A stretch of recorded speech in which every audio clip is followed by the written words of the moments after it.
Okay, so number three leadership language is called the Army idea. The Army idea, very simply, is the mental hook to remember this principle that the idea of leadership and the Army idea is that the leader works behind the front lines, supporting the front lines, making sure that they have everything they need to be able to be successful, as that is where the rubber meets the road. It's what's called the sharp end of the stick.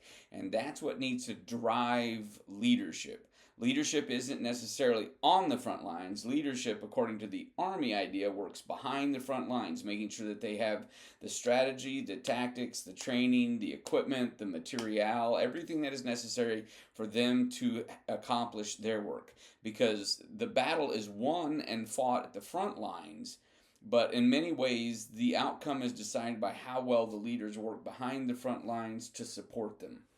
In some ways, if you want to think about this more biblically, you could go to the Ephesians 4 passage. You have the gifts of the Spirit listed in different locations: Romans 12, 1 Corinthians 12, and Ephesians 4.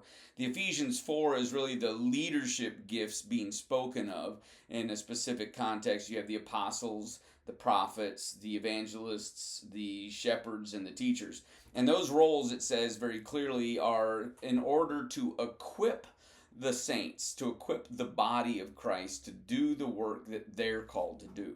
So the work of the pastor is not to be the one doing all the ministry programming.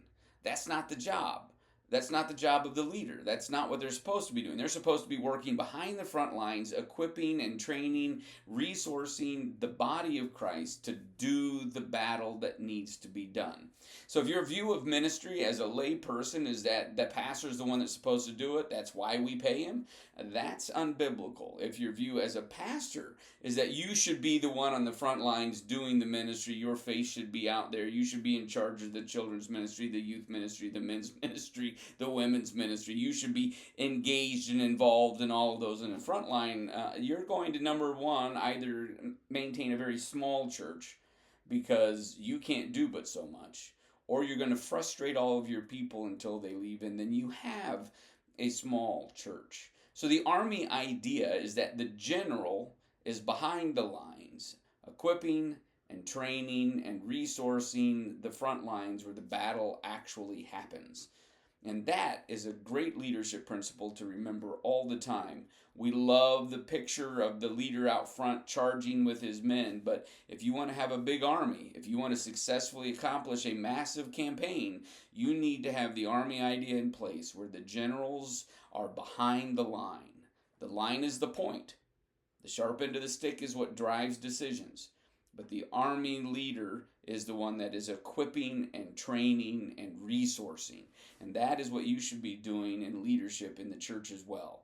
Equipping, training, and resourcing. Now that means you need to know what you're talking about, and that's generally how you filter up through the ranks in any organization, as you're learning and acquiring skills, training, you're gaining the experiential knowledge so that you can be trusted in leadership.